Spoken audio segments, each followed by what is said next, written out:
E aí pessoal, tudo bem? Aqui é o professor Samuel, de Matemática 1, e hoje a gente vai dar continuidade às nossas aulas online via YouTube e também dar continuidade à aula passada, né? Que a gente deu uma introdução sobre função. O que é que a gente vai ver agora? A gente vai ver a classificação das funções. Essa aula eu estou gravando ela no momento em que está sendo renderizada a aula passada, então provavelmente eu vou saltar a aula passada em um dia, no outro dia essa daqui já vai estar disponível. Então quem quiser estudar logo direto uma e outra já pode, porque é praticamente uma continuação de conteúdo, só foi dividido para ficar de uma forma mais didática, mas é uma continuação da outra. A aula de hoje, classificação das funções. As funções elas podem ser classificadas de diversas maneiras, né? Mas na aula passada mesmo a gente já viu a classificação das funções, sendo elas crescentes, decrescentes e constantes, né? Que é em relação a se quando o x aumenta, o y aumenta, se o x aumenta, o y diminui, ou se o x aumenta e o y permanece constante. É basicamente isso, como a gente viu na aula passada. E aí? Hoje é a classificação das funções. Que classificação é essa? Essa classificação vai ser relacionada com o tipo de função. Como assim? Eu posso ter funções de primeiro grau, funções de segundo grau, funções polinomiais, que são essas justamente, né, que a gente vê, função exponencial, função par, função ímpar, função modular, vários tipos de funções. E hoje a gente vai detalhar cada um delas. É nessa aula que a gente vai ver a classificação das funções em bijetora, injetora, sobrejetora, beleza? Que é um conteúdo mais de vestibular tradicional, mas o Enem pode vir a cobrar isso de uma maneira mais, como eu posso dizer, uma atividade cotidiana, beleza? Ele não vai pedir classifica como bijetora e injetora, eu acho muito pouco provável. Mas do jeito que o Enem está vindo, ele pode pedir realmente uma questão dessa tradicional e de um conteúdo que é relativamente bem trabalhado em todo o ensino médio, né? Esse tipo de classificação de função, mesmo que você não saiba, você já ouviu falar, o que é bijetor e injetor, entendeu? Então bora lá. Sobre questões. Tem um professor de matemática que está sendo responsável só pela resolução de questões, né, que faz o laboratório matemático, eu acho.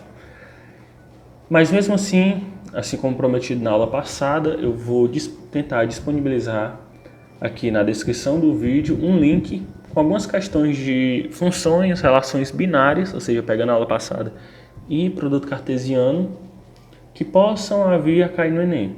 Principalmente vou pegar a função cai muito mais. Bora lá, essa aula, assim como as outras, eu não estou com a apostila, então eu peguei esses tópicos na internet e tentei detalhar ao máximo na medida do que vocês precisam saber. Então, como assim, Samuel? Aqui vai ter de tudo que vocês precisam saber, mas só que resumindo, é um detalhe resumido, ou seja, é aquilo que pode vir a cair. Beleza? Essa aula aqui é mais importante para vestibular tradicional e quem for estudar para UVA. Bora lá. Classificação das funções, aula 6, professor José Samuel Araújo Vasconcelos.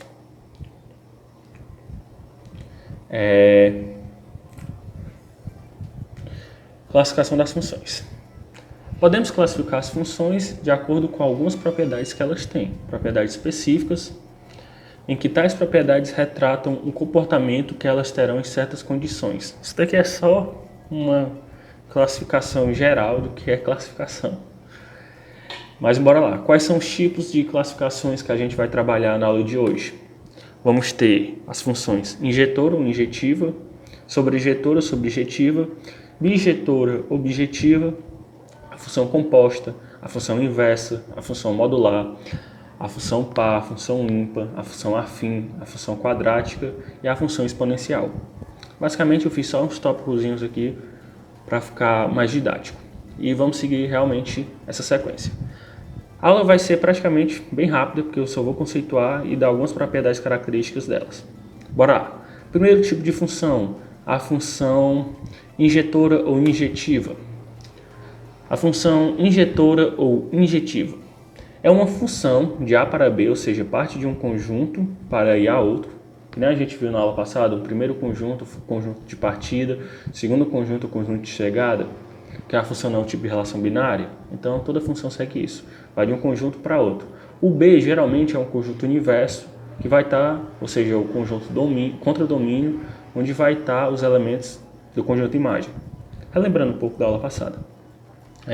Uma função f de A para B é injetora ou injetiva se e somente se, ou seja, tem que seguir essa regra obrigatoriamente, os elementos distintos em A possuem elementos distintos em B.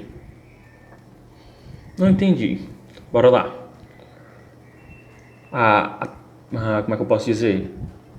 Esse isto é, o que vem depois de isto é o que vocês precisam aprender. Essa conceituação é muito difícil. Então, bora lá. Isto é, um determinado elemento de A, ou seja, um determinado elemento do conjunto domínio, se relaciona com exclusividade com o elemento de B, ou seja, com o elemento do conjunto contra-domínio, ou seja, do conjunto imagem, funcionando assim como uma injeção. Como assim, Samuel? Basicamente, para uma função ser injetora, ela vai ter a característica principal dela. A característica principal da função injetora qual é? Eu tenho um elemento de A, vai se relacionar exclusivamente com um elemento de B, beleza? Aí, mas Samuel, beleza, essa é a característica principal dela. Que nem a gente pode ver aqui, ó. Um elemento de A se relaciona exclusivamente com o elemento de B. Um elemento de A se relaciona exclusivamente com o elemento de B. Um elemento de A se relaciona exclusivamente com o elemento de B. Mas uma função injetora, para ser uma função exclusivamente injetora, ou seja, uma função injetora pura, ela tem uma característica secundária. Que característica secundária é essa? Que nem o conjunto contra-domínio não é igual ao conjunto imagem. Como assim? Quer dizer que nem todos os elementos do contra-domínio serão pertencentes ao conjunto imagem. Resumidamente, nem todos os elementos de B vão estar relacionados com os elementos de A. Como a gente pode ver aqui, tem um elementozinho de B que está faltando, que não está se relacionando com um de A. Então, isso daqui é uma função primordialmente injetora, ou seja, exclusivamente injetora pura ou injetiva. A observação, como podemos ver no diagrama de flechas de uma função injetora injetiva, todos os elementos de B possuem somente uma flecha apontada para ele, ou seja, um elemento de B se relaciona somente a um elemento de A. Pronto. Função injetora, característica principal, isso daqui.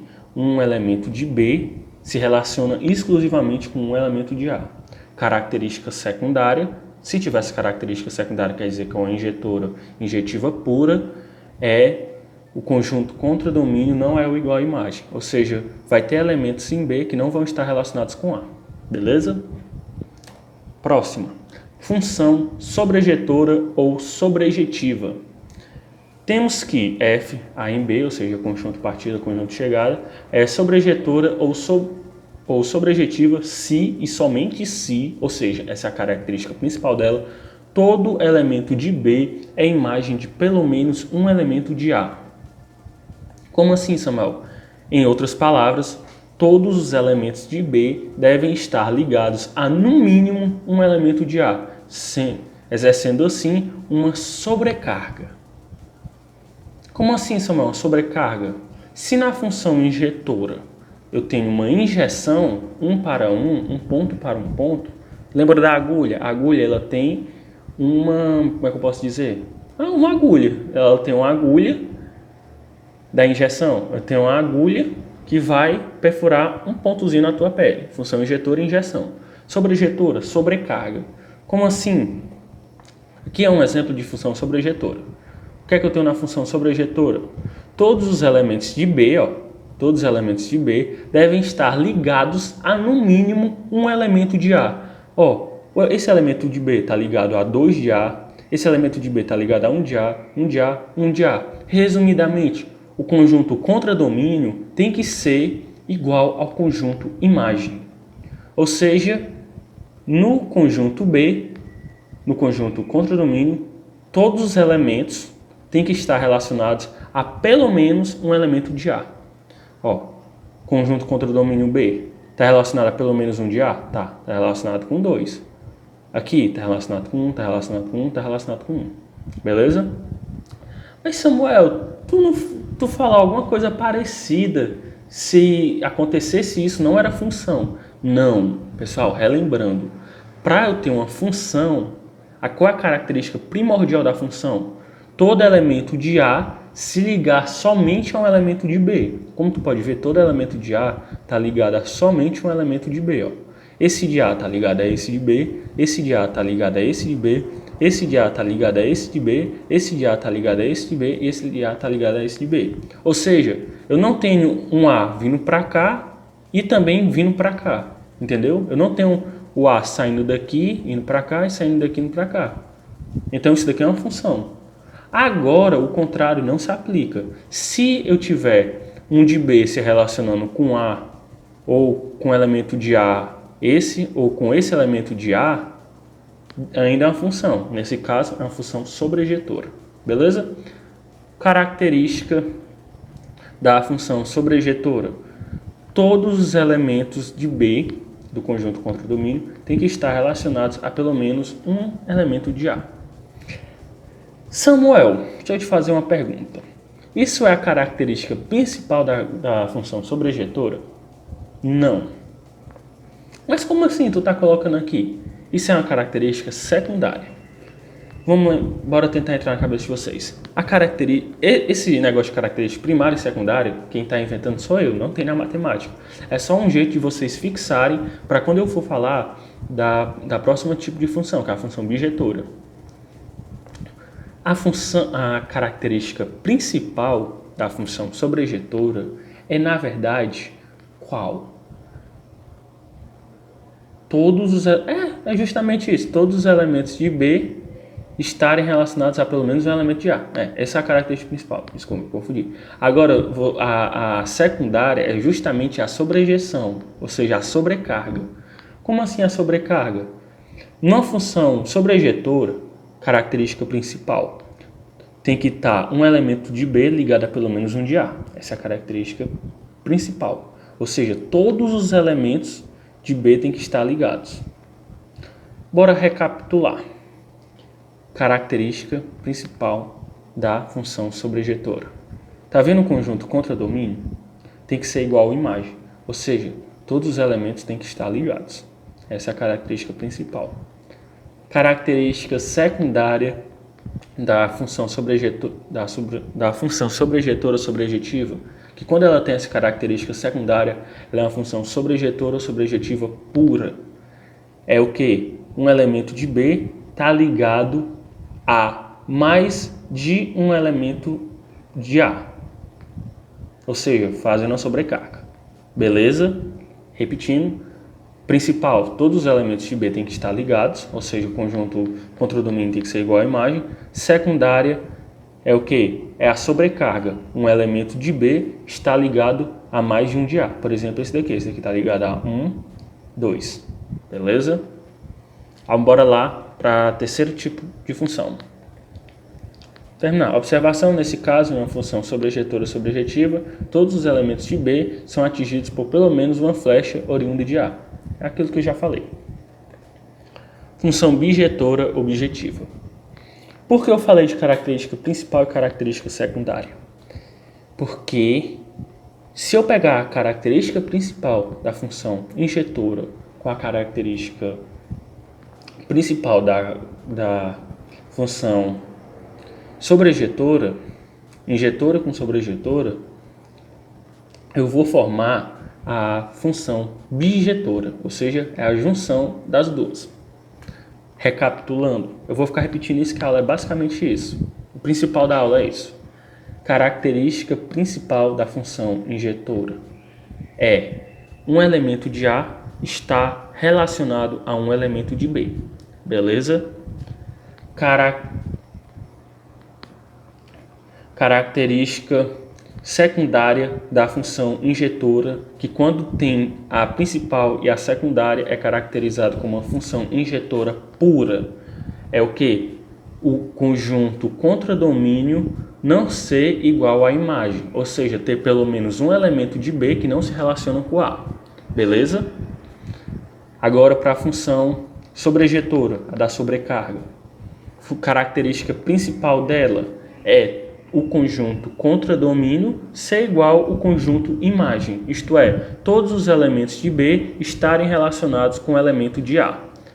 Característica secundária da função bijetora, isso é, quando ela tem essa característica, quer dizer que ela é uma função sobrejetora pura, que é o que? Os elementos de B estarem, pelo menos um elemento de B está relacionado com mais de um elemento de A. Ou seja, se eu tiver um elemento de B e um elemento de A, relaciona com um elemento e relaciona com outro elemento, é uma função sobrejetora pura. Aí agora a função bijetora basicamente pega a característica principal da injetora com a característica principal da sobrejetora, une as duas. Eu vou ler aqui e vou mostrar para vocês como é que funciona. Uma função f de A para B é bijetora ou bijetiva se e somente se ela for injetora e sobrejetora ao mesmo tempo, ou seja, tem a característica principal de uma com a característica principal de outra.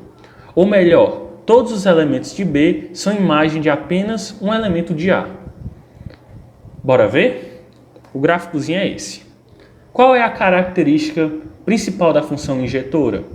A característica principal da função injetora é um elemento de A está relacionado exclusivamente com o elemento de B. Aí tu vai ver, ó, um elemento de A com o elemento de B, um elemento de A com o elemento de B, um elemento de A com o elemento de B e um elemento de A com o elemento de B. Ou seja, ela tem a característica principal da função injetora. Ela tem a característica secundária da função injetora. Qual é a característica secundária da função injetora? É que todo tem que ter pelo menos um elemento de B que não se relaciona com A. Se tu for perceber aqui, todos os elementos de B estão se relacionando com A. Se isso acontece, ela não é uma função injetora pura. Ela tem a característica principal da função injetora, mas não é injetora pura. Então, bora ver aqui. Ela tem a característica principal da função injetora, da função sobrejetora. Qual a característica principal da função sobrejetora? Todo o conjunto contradomínio ser igual ao conjunto imagem, ou seja, todos os elementos de B estarem relacionados a pelo menos um elemento de A. Estarem relacionados a todos os elementos de A. Ou seja, um elemento de B está relacionado com A, um elemento de B está relacionado com A, um elemento de B está relacionado com A, outro elemento de B está relacionado com A. Ou seja, não tem nenhum elemento de B faltando, todos estão relacionados com A. Ou seja, ela tem a característica principal da função bijetora. Mas tem a característica secundária. Qual a característica secundária da função bijetora? É justamente o quê? Eu ter que um elemento de B se relaciona a mais de um elemento de A. Aqui o elemento de B está relacionado com o de A. Não é. Um elemento de B está relacionado com o de A. Não é. Um elemento de B está relacionado com o de A. Não é. E um elemento de B está relacionado com o de A. Então não é. Então, eu posso dizer que ela não tem a característica secundária da função bijetora. Se ela não tem, ela não é uma função bijetora pura. Aí, se eu tenho a característica principal da função injetora com a característica principal da função bijetora, eu vou ter a junção das duas, da injetora com sobrejetora, e formar a função bijetora objetiva. Isso é, no diagrama de Flash, como a gente pode observar, todos os elementos de B são imagem de apenas um elemento de A, assim sendo bijetora. Pessoal, se tiver ficado muito corrido, olhe de novo o vídeo, pega um papelzinho, anota as características principais de cada uma. Função injetora, característica principal, característica secundária. Função sobrejetora, principal, secundária. Função bijetora, união das duas principais. Aí tu vai ver, quando tem a secundária, quer dizer que ela é pura. Aí tu pega, olha os gráficozinhos, junto com a definição e vai tentando entender, beleza? Só repetir o vídeo, que realmente na aula presencial é mais fácil, que eu fico demonstrando a vocês e aqui eu só estou vendo uma vez. Pronto, já foi esse tipo de classificação de função. Agora a gente vai para os outros. Quais são as outras? Primeiro, a função composta. A função composta basicamente, eu posso ler isso daqui tudinho, mas ela vai ser o quê? É uma função dentro de outra função.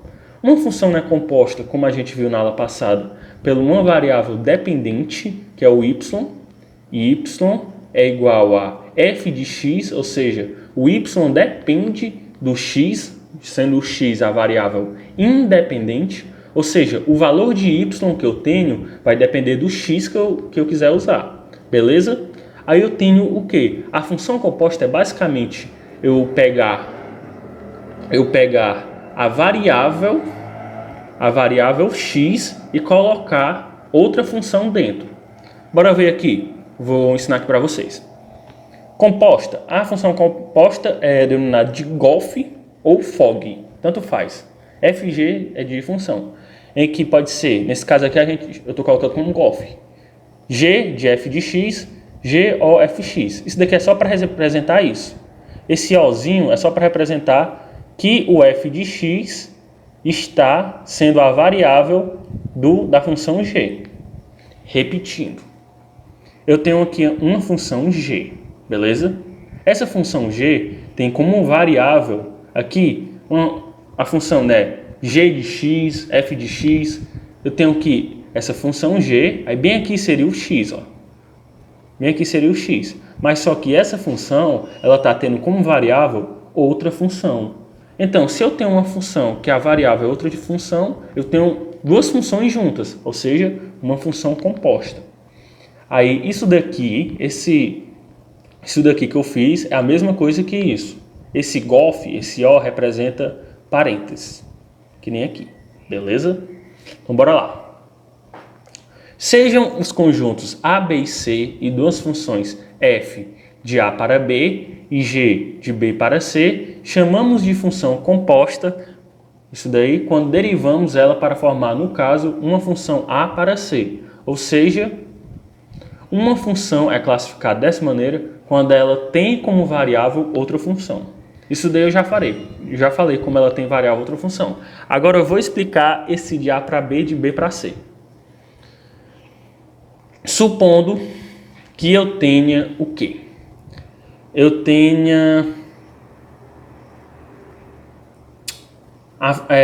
vou fazer aqui, eu acho que eu coloquei errado, que era para ser fog. Aqui era para ser fog.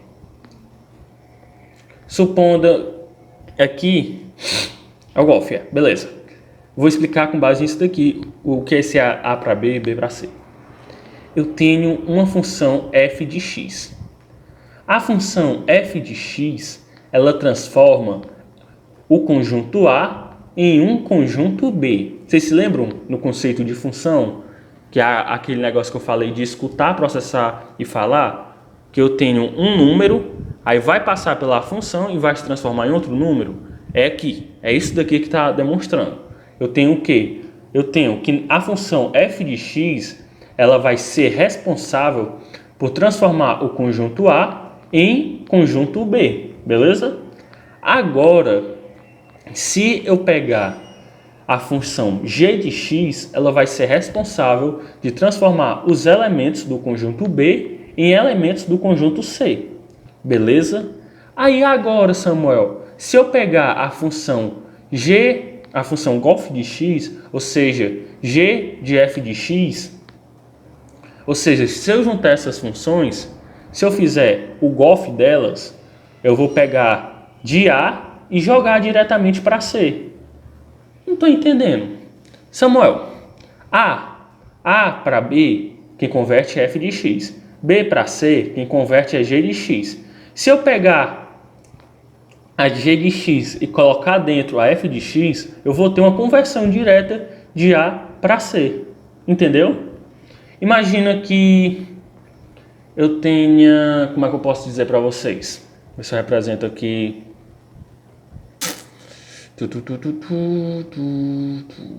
Pronto.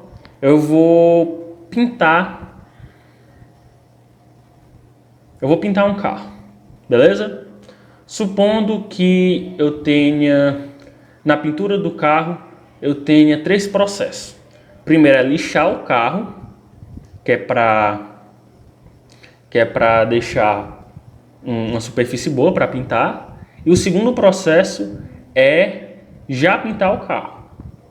Ou seja, primeiro processo eu vou chamar de f de x. Supondo que esse daqui seja o carro para ser pintado e esse daqui seja o carro já pintado.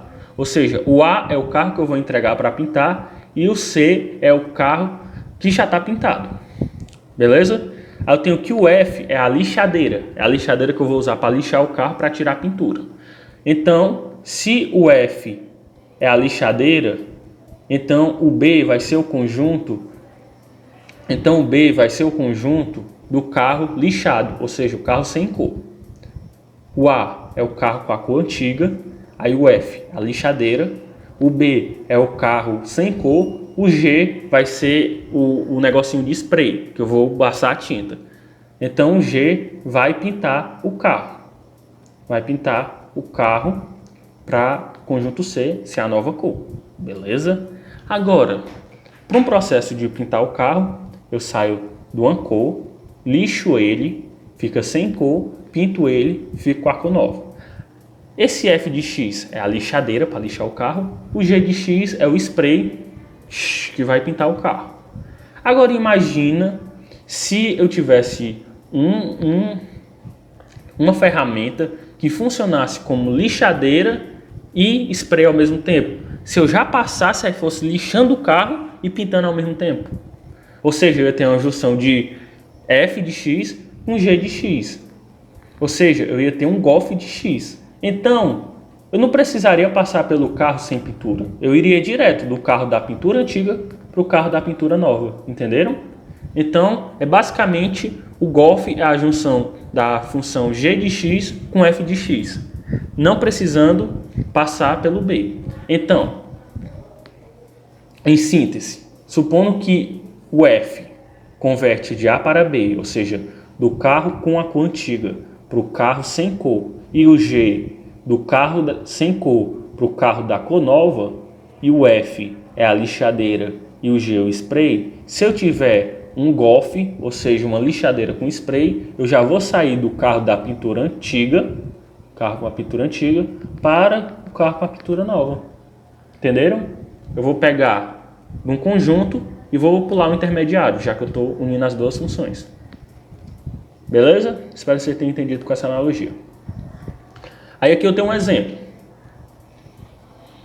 O exemplo dessa função, eu tenho uma função f de x, que é igual a x ao quadrado mais 2x menos 1, que é uma função quadrática, e uma função g de x, que é uma função afim, 3x mais 1. Aí eu quero a função composta f de g de x, ou seja, eu quero o fog de x. F de g de x, fog de x. Aí o que eu vou fazer? O que é uma função composta? É uma função que tem como variável outra função. Ou seja, eu vou pegar a função x e no lugar desse f de x, e no lugar desse xzinho, eu vou botar o g de x. Ó, eu pego a função x, a função f de x, daqui o f de x. O f de x é x ao quadrado. Se eu vou botar dentro a nova função, vai ficar, qual é uma nova função? 3x mais 1 ao quadrado, mais 2, aí o x vai ser g de x, aí o x vai ser 2 vezes g de x, 3x mais 1 menos 1. Repetindo, função composta, coloca uma função dentro de outra função. Eu estou usando o f, o fog, o f vem primeiro, então é a função que a gente vai utilizar. O f é x ao quadrado mais 2x menos 1. O que é função composta? Coloca uma função como sendo variável de outra. O x ao quadrado vai ser a função g de x. Então, x ao quadrado, esse x vai ser substituído por 3x mais 1, vai ficar 3x mais 1 ao quadrado, mais 2x, esse x vai ser 3x mais 1, 2 vezes 3x mais 1, menos 1. Aí, resolvendo, 3x ao quadrado mais 1, 3x mais 1 ao quadrado, vai dar igual. Como é que faz? Como é que decompõe isso? Aquele negócio, quadrado do primeiro, qual é o quadrado de 3x? 9x ao quadrado, mais 2 vezes o primeiro com o segundo, 2 vezes 3x, 6x, vezes 1, 6x, mais o quadrado do segundo. 1 ao quadrado, 1. Beleza? Vamos agora para cá. Mais 2 vezes 3x, 6x, mais 2 vezes 1, mais 2. Aí abaixo o menos 1. Vai ficar, o que tem x ao quadrado é só 9x ao quadrado, aí fica 9x ao quadrado, abaixa. 6x mais 6x, 12x, 1 mais 1, mais 2, 3, menos 1, 2, mais 2. Então, eu tenho que a função composta FOG, derivada dessas duas funções, é 9x² mais 12x mais 2. Beleza? Isso é como eu resolvo uma função composta. Espero que vocês tenham entendido. Qualquer coisa, só repetir o vídeo. Bora lá para a nota. Uma função composta pode ser definida basicamente como uma união de duas ou mais funções. Nesse caso aqui a gente trabalhou com duas funções, mas pode ter 3, 4, 5. Mas à medida que tu vai colocando mais funções, vai ficando mais complicado, né? Então bora lá. Função inversa. Função inversa, como o próprio nome já diz, é inversa. Não tem o que fazer. Se eu tenho, vê se vocês entendem. Numa função, eu tenho um conjunto domínio e eu tenho o conjunto contradomínio. Então, vai do conjunto A, que é o conjunto de partida, o conjunto domínio, até um conjunto B, que é o conjunto de chegada ao contradomínio. Então, a flecha vai fazer esse sentido. Vocês se lembram da aula passada, que eu falava que era de A para B? A função inversa vai inverter isso.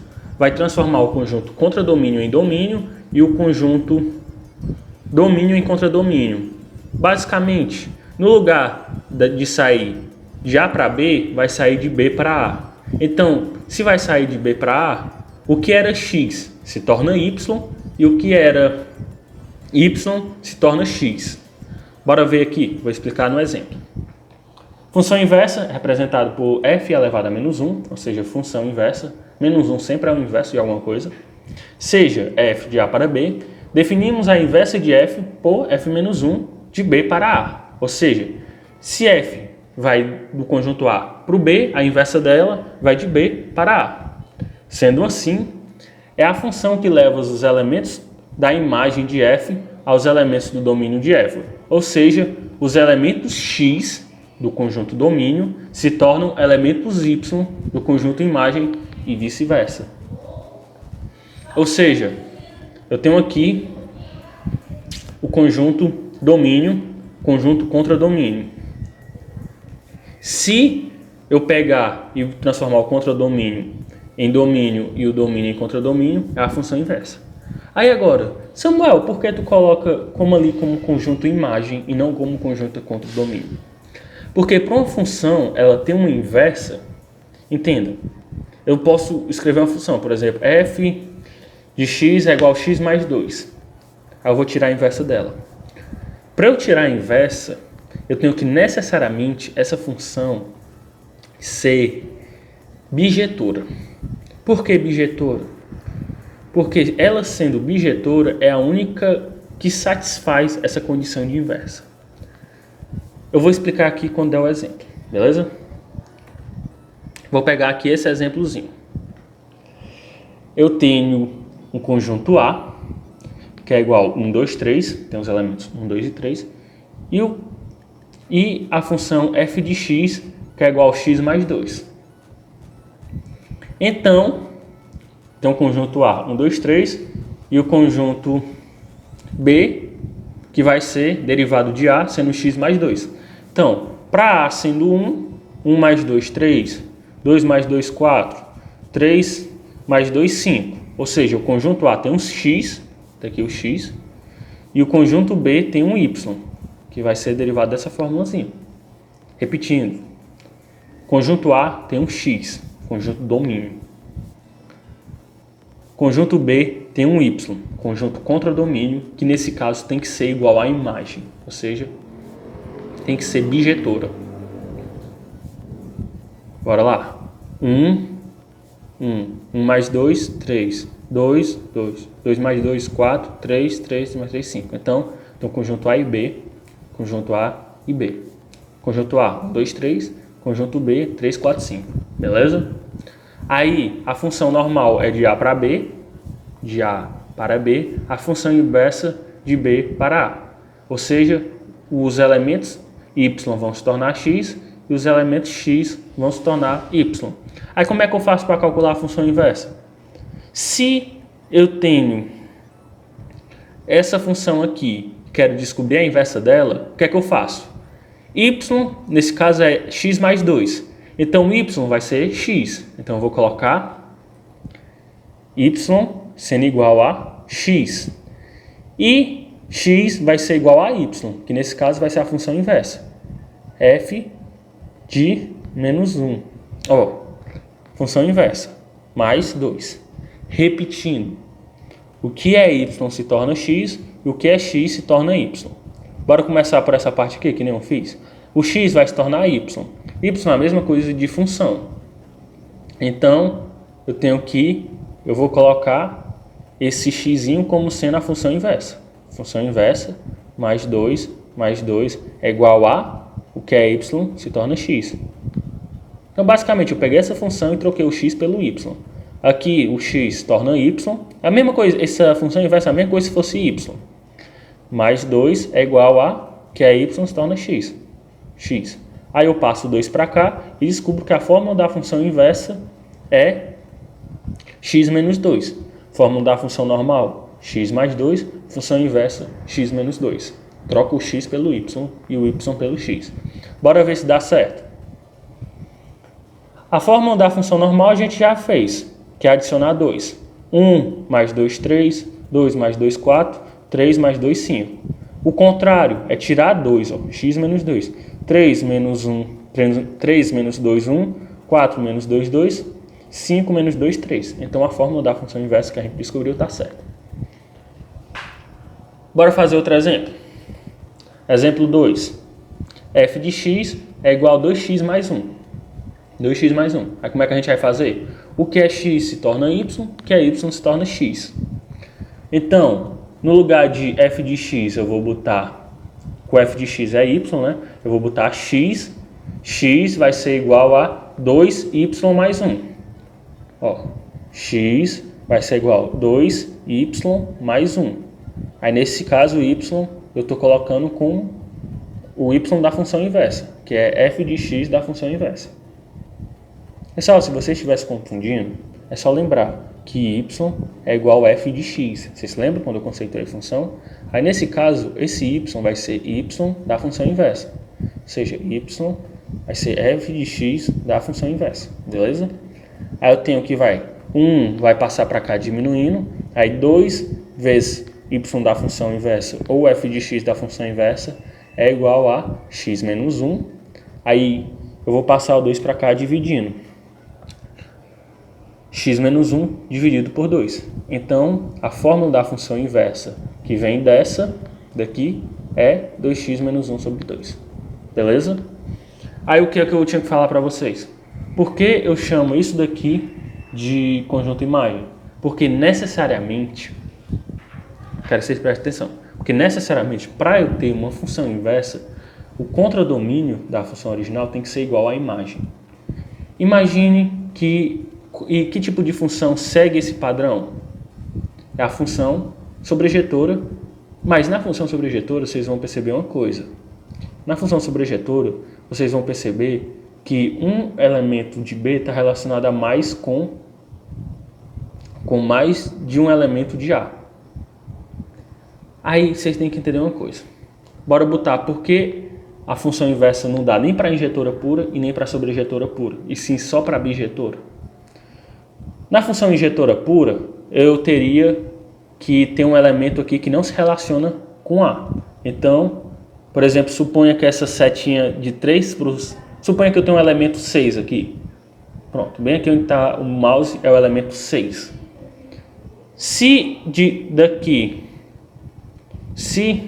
Bem aqui onde está o mouse é o elemento 6. Se de A para B eu tenho 3 ligações, se eu for fazer a inversa, o 6 ele vai ter que estar ligando alguma coisa, mas não tem elemento em A para comportar o 6, entendeu? Basicamente. Por que não dá na injetora? A injetora tem que ter um elemento em B sobrando.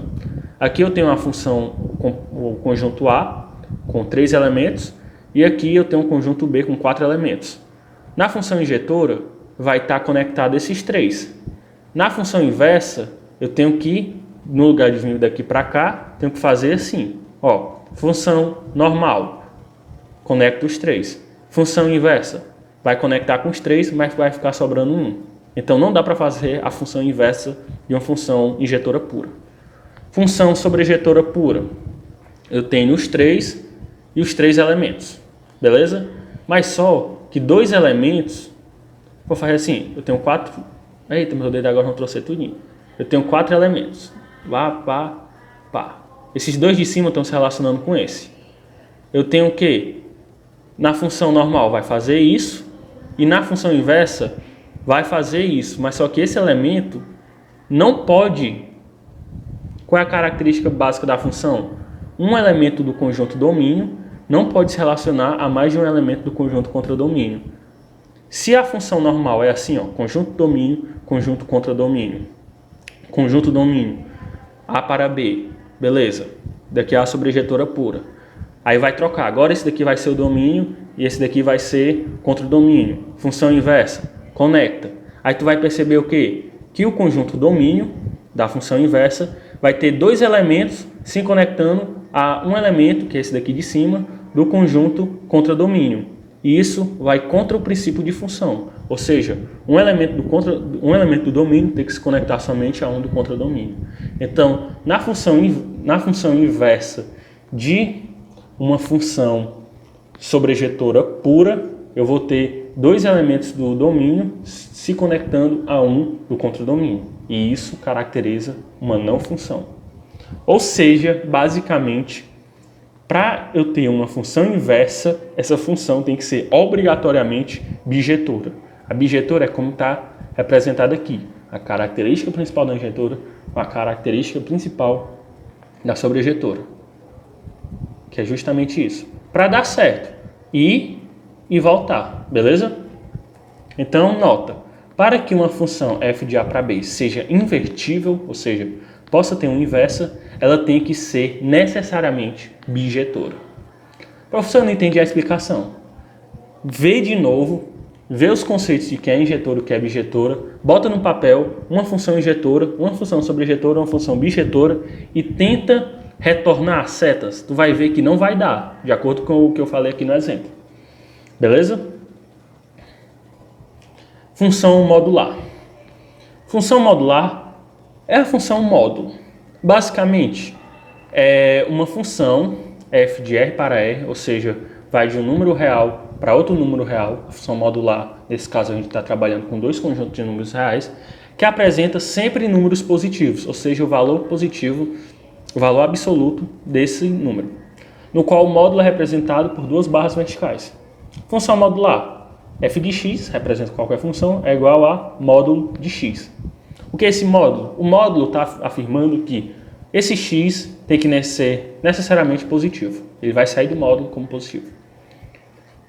Aí eu tenho duas formas de resolver a função modular. A primeira delas, se o x for maior ou igual a zero, a função modular de x é x. Beleza? Agora, se x for menor que zero, a função modular vai ser igual a somente x. Não entendi, professor. Bora aqui para os exemplos. Função modular, sempre o que sai da função modular é um valor positivo. Se tiver um valor negativo dentro do módulo, esquece o negativo. Ó, possibilidade. Zero. Zero. Qual é o módulo de zero? Zero. Então, zero está enquadrado de x é igual a zero. Eu tenho x aqui é zero. Resposta de x, x, próprio zero. 2. 2 é maior que zero. Então, se 2 está dentro, o que vai estar fora é o próprio 2. É o próprio 2. Agora, menos 5 é menor que zero. Se, aqui, ó, menos 5, para sair do módulo tem que sair só 5. Ou seja, esquece o x. Ou seja, esquece o negativo. Esquece o negativo. Beleza? Então, é basicamente as duas possibilidades. Se o que está dentro da função modular é maior ou igual a zero, o que se repete é o próprio número. Agora, se o que está dentro da função modular é menor que zero, eu vou ter que multiplicar por menos 1, para com esse menos 1 sair um menos. Basicamente, eu tenho que tirar um menos dessa função, ou seja, eu tenho que tornar ela positiva. Aí eu tenho aqui as propriedades da função modular. Repetir pelo menos, eu acho que vocês devem estar em dúvida no último exemplo. Bora aqui. Aqui está menos 5, né? A possibilidade quer dizer que essa função modular, que está dentro dela é menos 5. Menos 5 é menor que 0. Então, toda vez que eu tiver dentro do módulo um valor menor que 0, eu vou multiplicar ele por menos 1. Multiplico ele, menos 5 vezes menos 1, 5. Beleza? Aí aqui em cima, se o valor for maior ou igual a 0, eu multiplico o que tem dentro por 1. 0 vezes 1, 0. 2 vezes 1, 2. Basicamente isso. Então, nessa possibilidade, se for maior ou igual a 0, o que tem dentro eu multiplico por 1. Se for menor do que 0, o que tem dentro eu multiplico por menos 1. Menos 5 vezes menos 1, 5. Beleza? Propriedades. Eu tenho o quê? Propriedades. Eu tenho que o módulo de x é a mesma coisa do módulo menos de x. Do x negativo. Ou seja, se eu tenho o módulo de 5, é 5. O módulo de menos 5, não é menos 5, não é menor que 0. Menos 5 vezes menos 1 é 5 também. Então, o módulo de 5 é igual ao módulo de menos 5. Aí eu tenho que o módulo de algum número ao quadrado é a mesma coisa que o módulo do número ao quadrado, que é a mesma coisa do número ao quadrado. Por exemplo, eu tenho o módulo de menos 3 ao quadrado. Vamos lá. Daqui o módulo. Daqui o menos 3 ao quadrado. Imagina que o menos 3 ao quadrado seja minha cabeça. Menos 3 ao quadrado é 9. Aí vai ficar módulo de menos 3 ao quadrado é igual ao módulo de 9, que é igual a 9. Aí eu tenho módulo de menos 3, depois vai elevar ao quadrado. Qual é o módulo de menos 3? Módulo de menos 3 é 9. Não, módulo de menos 3 é 3. 3 ao quadrado, 9. Mesma coisa. E, que é a mesma coisa de menos 3 ao quadrado. Menos 3 ao quadrado é 9. Vou explicar aqui, ó. Ver se vocês entendem. Primeira propriedade, eu já falei, né? Módulo de, no caso aqui é menos 4. Módulo de menos 4 ao quadrado. Vai ser, quanto é menos 4 ao quadrado? Menos 4 ao quadrado é 16, que é igual a módulo de 16. Qual é o módulo de 16? 16. Eu tenho que é igual a isso daqui. Repetindo, pessoal. Mais uma vez. Isso daqui é isso daqui. Ou seja, tudo isso daqui é o mesmo valor. Menos 4, tudo isso daqui é a mesma coisinha. Coloquei aqui para explicar para vocês. Supondo que x seja igual a menos 4, beleza? X sendo igual a menos 4, essa primeira regra, vai ficar módulo de menos 4 ao quadrado. Bora deixar o módulo de lado e bora resolver menos 4 ao quadrado. Menos 4 ao quadrado vai ser igual a 16. Aí vai ficar módulo 16. Módulo 16 é 16. Então, o módulo de menos 4 ao quadrado é 16. Segundo caso, módulo do número e depois elevar ao quadrado. Módulo do número e depois elevar ao quadrado. Módulo de menos 4 é 4. Depois elevando ao quadrado, dá também 16. E o outro caso é menos 4 ao quadrado. Menos 4 ao quadrado é também 16. Ou seja, tudo igual. Então, essa regra está certa. Outra propriedade. Módulo de x vezes y é igual a módulo de x vezes módulo de y. Aqui no caso, eu coloquei x como menos 3 e y como 2. Bora lá. Módulo de menos 3 vezes 2 é igual ao módulo de menos 6, que é igual a, módulo de menos 6 é igual a 6. Aí, com essa propriedade, módulo de menos 3 vezes módulo de 2, quanto é o módulo de 3? É 3, módulo de 2 é 2, multiplicando dá 6 também. Então, essa propriedade está certa. E a outra propriedade é x mais y, módulo de x mais y, é menor ou igual ao módulo de x mais um módulo de y. Supondo que x eu coloco menos 7 e y eu coloco mais 5, bora lá fazer se essa propriedade está certa. X é menos 7 mais 5. Menos 7 mais 5 vai dar igual a menos 2. Aí está dentro do módulo. Módulo de menos 2 é 2. Aí eu tenho que x, módulo de x mais módulo de y. X é menos 7, módulo de 7 de menos 7 é 7. Mais y, mais módulo de y. E módulo de y é 5. 7 mais 5, 12. Então, 2 é menor ou igual a 12. Então, essa propriedade está certa. São apenas propriedades que você pode pegar no seu caderninho números aleatórios e ver que elas estão corretas. Beleza? Basicamente isso. Qualquer coisa você pausa, dá uma pausinha no vídeo, olha aqui o que eu fiz, tenta fazer no caderno para você comprovar que essas propriedades realmente estão corretas. Essa última aqui pode ser a mais complicada, mas que nem eu fiz. Eu botei o x como menos 7 e o y como 5, substituí e vi que realmente toda vez que eu tiver o módulo de x mais y, ele vai ser menor ou igual do que o módulo de x mais o módulo de y. Beleza? Bora lá. Gráfico da função modular. Basicamente, o estudo do gráfico da função modular, ou seja, a constituição desse gráfico, basicamente segue essa regra. Os gráficos, quando eu pego uma função normal e coloco ela dentro do módulo, ou seja, transformo ela em modular, o que é que acontece com o gráfico? Muda a direção para positivo quando há interseção com o eixo x. Por quê? Pois os valores abaixo do eixo x são valores negativos e na função modular os valores negativos são desconsiderados do sinal. Como assim, Samuel? Uma função modular vai ser f de x, que nem a gente está vendo aqui, ó. F de x é igual ao módulo de x. O módulo só sai valor positivo. Então, para todo x que eu tiver, o x está no eixo das abscissas. Para todo x que eu tiver, ele vai entrar dentro do módulo e vai sair um valor positivo. Então, toda vez, se eu jogo um x positivo ou negativo aqui, ele vai se transformar em um valor positivo. Então, se ele vai transformar um valor positivo, o f de x vai ser um valor positivo. E o que é o f de x? É o y.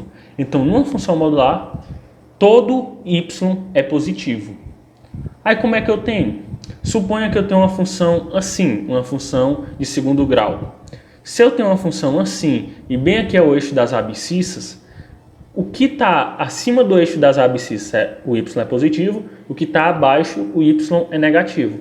Se eu tenho uma função assim, essa partezinha que está abaixo, o y é negativo. Então, eu vou pegar ela, puxar para cima, transformando em y positivo. Bora lá. Basicamente, numa função normal, quando o y está negativo, eu transformo ele em positivo. Como assim? Exemplos. Eu tenho essa função aqui de primeiro grau. Nessa função de primeiro grau, a fórmula dela é f de x igual a x. Aí tu vê que ela é uma função, qual tipo? Uma função crescente. A gente vai ver mais na tá. A gente já viu que é a definição de função crescente. Mas na função afim, ela é crescente quando o a é positivo. Nesse caso aqui, o a como não tem nada, é mais 1. Ou seja, função crescente. Positivo. Aí tu vai ver que essa partezinha aqui, ó, daqui é o eixo das abscissas e aqui o eixo das ordenadas. Eixo x, eixo y. O que está abaixo do eixo das abscissas, o y é negativo. Se eu transformar essa função numa função modular, isso daqui não pode existir. Se isso daqui não pode existir e isso daqui tem que se transformar em positivo, eu vou espelhar ele para o lado positivo. Espelhei para o lado positivo. Então, a função modular de f de x é essa daqui. O y era negativo, aí para os valores de y negativo, vamos transformar em positivo. Ó, aqui, nesse ponto menos 1, com menos 1, ponto x igual a menos 1, y é menos 1. Aí eu vou transformar em módulo. No lugar de menos 1, vou botar 1. No ponto x menos 1, y se torna 1. No ponto x menos 1, y se torna 1. Ou seja, os valores de y se tornam positivos. Nesse caso aqui, na função de segundo grau, x ao quadrado mais 2x menos 3, o que está abaixo do eixo das abscissas é negativo. Então, eu tenho que transformar em positivo. Então, eu faço uma reflexão. Imagina que o eixo das abscissas é um espelho, aqui é negativo, vou transformar em positivo. Vou refletir ele para o lado positivo. Supondo que bem aqui, o menos 1 esteja bem aqui e menos 1 corresponda ao menos 2. Vê se tu me entende. X igual a menos 1 vai ter y menos 2 na função normal. Na função modular, eu vou transformar x menos 1 em y igual a 2. Y igual a 2. Entendeu?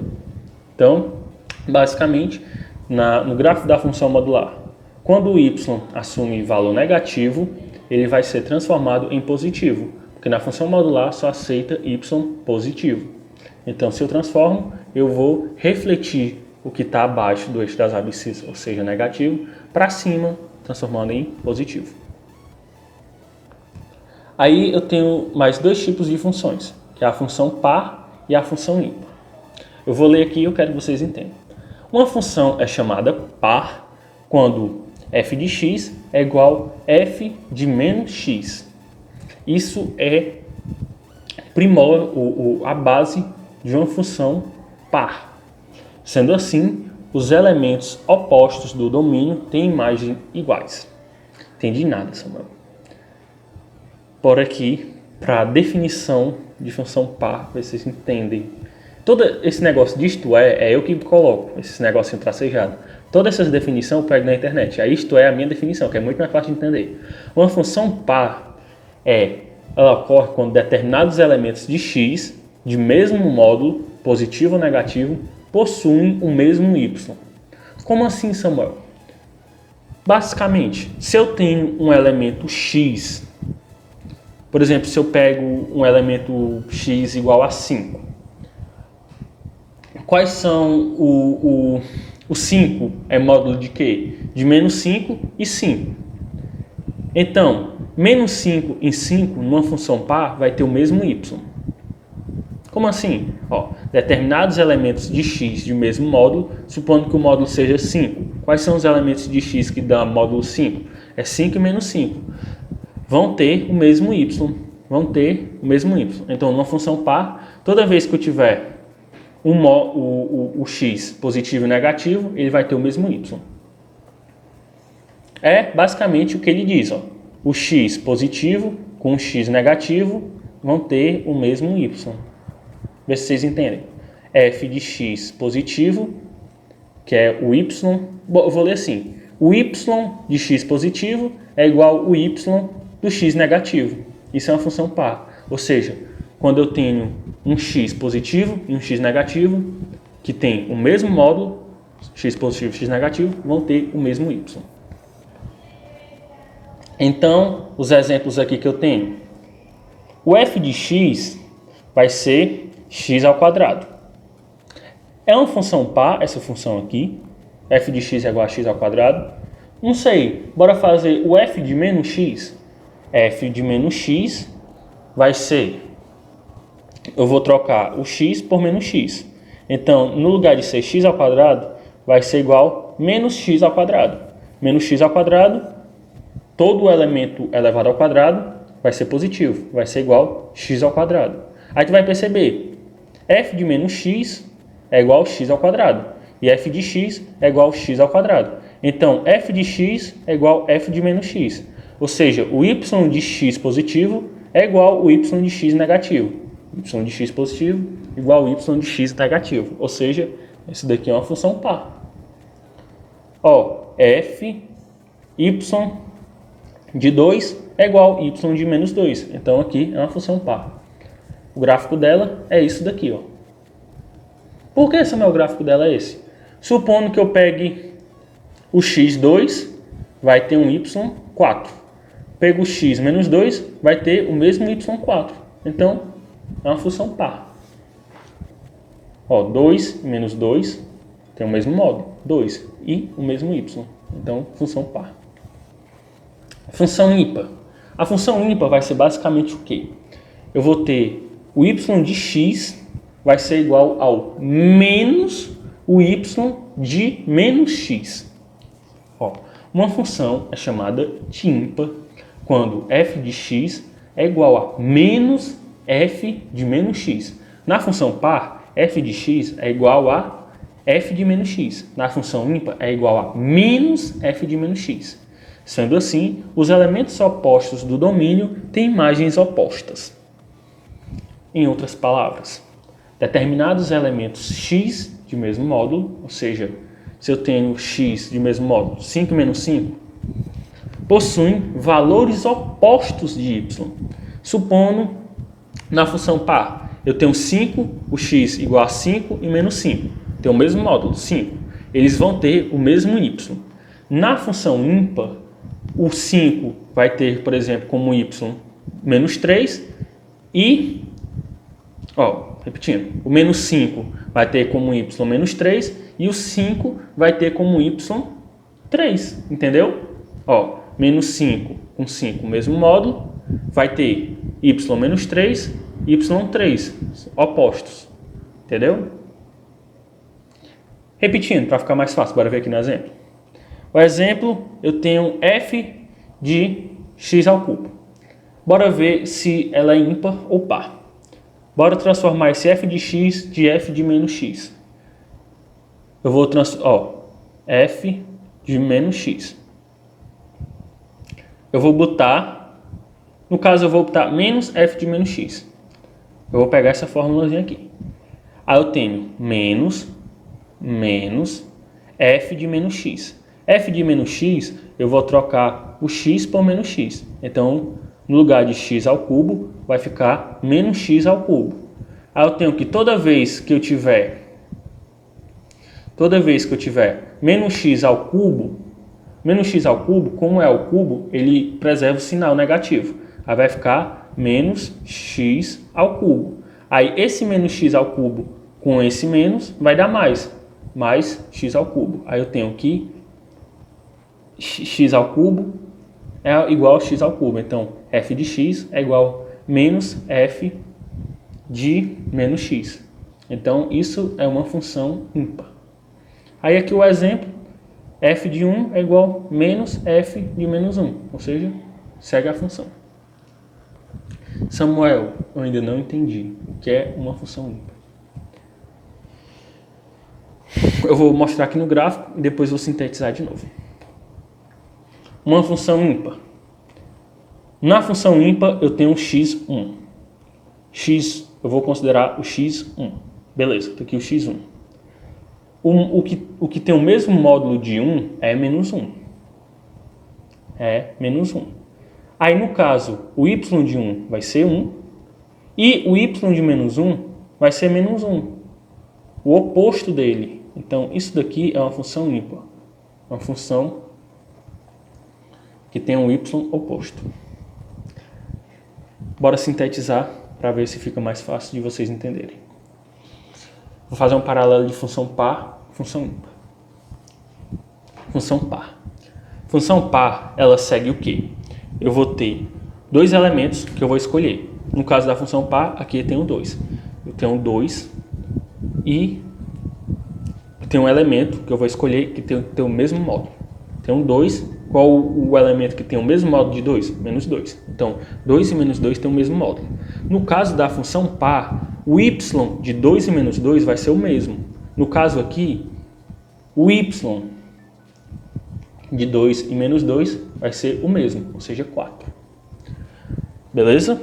Na função ímpar, o começo é igual. Eu vou ter, no caso, 1 e menos 1. Ou seja, 1 e menos 1 tem o mesmo módulo. Mas na função ímpar, o y de 1 e menos 1 não vai ser o mesmo.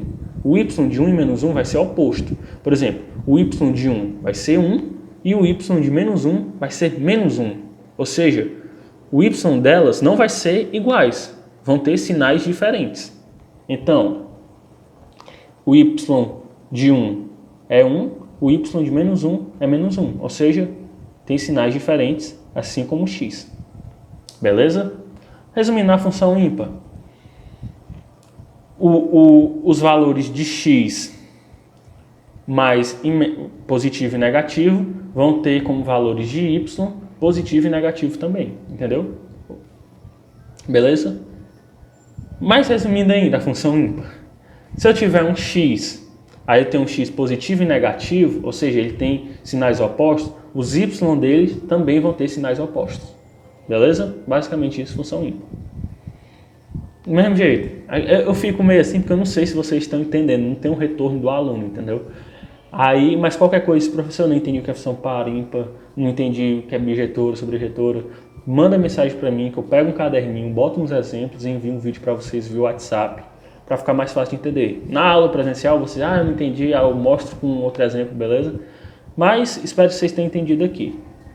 Tentem, para ficar mais fácil, tentem ouvir o que eu estou falando, tentem escrever para vocês entenderem o que é. Beleza? Aí, para terminar, as três últimas funções, função afim ao polinomial de primeiro grau, função quadrática ou polinomial de segundo grau e função exponencial, eu não sei se a exponencial vai, mas a primeiro e segundo grau eu vou trabalhar especificamente. Então, aqui eu estou só colocando um aparato para você identificar ela, ou seja, generalidade. Praticamente eu vou ler isso daqui, porque isso daqui vai ser assunto de outras aulas. Vamos lá. Função, está terminando a aula. Função afim ao polinomial de primeiro grau pode ser definida como uma função de números reais para números reais, tal que a formulazinha da função de primeiro grau. F de x é igual a x mais b, em que a é o coeficiente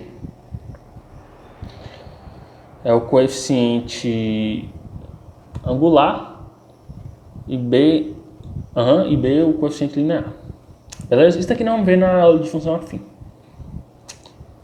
Com a e b números reais, porque vão de reais para reais, e a tem que ser diferente de zero. Por que a tem que ser diferente de zero? Se a for igual a zero, o que é que vai ter? Se a for igual a zero, então quando eu multiplicar o x por zero, vai ficar zero. Então 0 mais b é b. Aí a função de x vai ser igual a b. Então para qualquer valor de x eu vou ter b. Então isso daqui não vai ser uma função de primeiro grau, vai ser uma função constante. Então, necessariamente, uma função de primeiro grau, a e b tem que ser números reais e a tem que ser diferente de zero. Porque se a for igual a zero, vai dar uma função constante. Aí exemplos, y é igual a 2x mais 2, f de x é igual a x mais 1, y é igual a menos 4x, f de x é igual a 7x menos 3. Basicamente isso. No caso da primeira, só mesmo aqui para explorar. No caso da primeira, o a vai ser igual a 2, b 2. Segunda, a1, b1. No caso aqui da terceira, a é menos 4, b igual a 0. B pode ser igual a 0, a não pode ser igual a 0. No caso da última, a é igual a 7, b igual a menos 3. E o gráfico delas, como vocês sabem, é uma reta. Uma retazinha. Beleza? Função quadrática ou polinomial de segundo grau. Também a gente vai ter uma aula específica sobre ela, sobre gráfico, propriedades, tudo. Pode ser definido como uma função de real para real, tal que a função dela é igual a x ao quadrado mais bx mais c.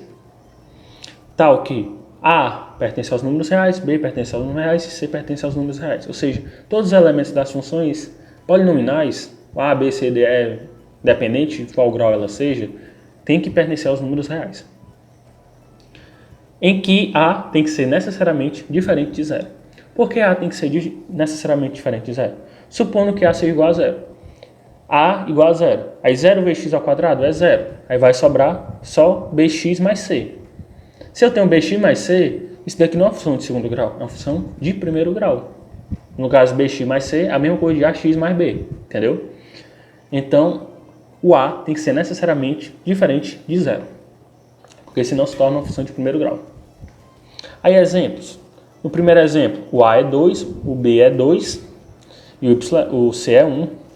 No segundo exemplo, o a é 1, o b é menos 3 e o c é 3. No terceiro exemplo, o a é menos 4, o b é menos 3 e o c é 4. E no último exemplo, o a é 7, o b é 0, ou seja, na função de segundo grau o b pode ser 0, o a não. E o c é menos 3. O gráfico delas, como a gente já viu, é uma parábola. Isso daí a gente vai aprofundar mais na frente, quando tiver uma aula específica de função de segundo grau. E, para terminar, a gente tem função exponencial. A função exponencial pode ser definida como uma função que vai de reais para reais asterisco positivo. O que é esse asterisco positivo? Primeiramente, o asterisco, como a gente viu na aula de conjunto, significa que esse conjunto de números reais são não nulos, ou seja, não possui zero. Supondo que aqui eu tenho um zero e que nesse caso é positivo. Supondo que aqui eu tenho um zero, daqui para frente é positivo, daqui para cá é negativo. Esse conjunto R asterisco positivo significa que ele não é nulo, ou seja, não contém o zero, e vai seguir um sentido positivo. Ou seja, os elementos vão ser 0,1, 0,2, 0,235, entendeu? Vai ser daqui para frente. Tá ok? F de x é igual a elevado a x ao quadrado. Ou a elevado a x. Até me confundi aqui. E é isso que vocês vão ter que se confundir. Função de segundo grau é o quê? Ela é o quê? Tem como base a vezes x ao quadrado. Ou seja, esse ao quadrado quer dizer que ela é uma função quadrática. Enquanto função exponencial, f de x é igual a elevado a x. Ou seja, o x é um expoente. Por isso que tem o nome de exponencial. Aí na função exponencial, tem que seguir essas regrinhas. Com a sendo maior que zero. Por que a sendo maior que zero? Se a for igual a zero, vai perceber uma coisa. Se a for igual a zero, qualquer número elevado a zero, qualquer número que eleva zero, vai ser igual a zero. Por exemplo, 0 elevado a 1 é 0. 0 elevado a 2 vai ser 0 vezes 0, que é 0. Então, f de x vai ser igual a zero nesse caso. E f de x sendo igual a zero nesse caso, eu vou ter uma função constante. E também a tem que ser diferente de 1. Por que a tem que ser diferente de 1? Porque se a for igual a 1, então eu tenho que 1 elevado a x. 1 elevado a qualquer coisa é 1. 1 ao quadrado, 1. 1 ao cubo, 1. 1 à quarta, 1. Então, isso vai ser f de x é igual a 1, que é uma função constante, não exponencial. Aí os exemplos. Eu tenho aqui, no caso, o primeiro exemplo como a sendo 2. O segundo exemplo como a sendo 4 elevado a menos 1. Porque ó, aqui é x, desconsidera o x. Que o caso a vai ser 4 elevado a menos 1. E o terceiro exemplo, o a vai ser 1 meio elevado a menos 3. Beleza? Porque o x desconsidera. Aí, nesse caso, o gráfico dessa função vai ser justamente um hipérbole. Beleza? Uma hipérbole. Aí a gente vai ver mais na frente. Então, pessoal, a aula é basicamente isso. Espero que dê para tirar proveito. Essa aula é uma aula muito chata de dar online, porque eu não sei se vocês têm dúvidas. E tipo, por se trabalhar com muito f de x, x, muita letra, fica muito difícil de vocês entenderem. Então, na aula presencial, eu costumo dar exemplos com números que encaixam melhor na cabecinha de vocês. Então, aquele negócio, para assistir essa aula, pega um caderninho, vê o conceito, tenta fazer o exemplo no caderno com os números que vocês decidirem e vê se aquilo se encaixa. Mas, professor, mesmo assim entendi. Manda mensagem para mim, professor, não entendi o que é uma função exponencial, não entendi o que é uma função par, não entendi o que é uma função ímpar. Que eu posso gravar um videozinho explicando. Aí, aqui no final, só reiterar aquele negócio que eu falei em aula passada e falo em todas as aulas. Nessa vez eu não botei fica em casa, eu coloquei use máscara, né? Porque é muito importante esse equipamento de proteção individual, tanto para você não se contaminar, como principalmente para você não contaminar os outros. Porque a máscara que a gente utiliza, principalmente a de tecido, a principal característica dela é não deixar sair gotículas de água contaminadas para as outras pessoas, por exemplo, quando você espirra. Porque você pode ser um caso assintomático, né? Pode contaminar uma pessoa e essa pessoa vir a se tornar um caso grave, ou mesmo até agudo, até mesmo leve. Então, use máscara. Quando for sair, só sai se for realmente necessário. E até dentro de casa, se você mora numa casa conturbada, com tios, avós, porque tem um pessoal que realmente não respeita. Que nem eu aqui em casa, minha mãe tem uma loja aqui embaixo e ela atende os clientes. Eu fico direto usando máscara. Dentro de casa mesmo, eu só tiro minha máscara no meu quarto para gravar a aula. Até de vez em quando eu estou de máscara aqui no quarto. Tá até aqui ela. Tá até aqui, fica direto aqui. Porque quando entra alguém, alguma coisa assim, ou eu mando pegar o beco, se for insistente, eu boto a máscara e foda-se. E aquele negócio, né? Bota a máscara e não sai. Essa máscara aqui, por exemplo, não vou usar mais ela porque eu já tirei do meu rosto. Daqui ela vai direto ser lavada, vou dar pra minha mãe lavar e eu já vou passar um álcool em gel nas mãos, porque minha mão tá contaminada só de pegar na máscara. E outra coisa, bons estudos. O Enem, na aula passada disse que eu não sabia, mas agora parece que o Enem vai ser adiado. Vamos decidir aí do dia. E bons estudos e qualquer coisa a gente está à disposição. Muito obrigado pela atenção e boa vida, né? Valeu, pessoal.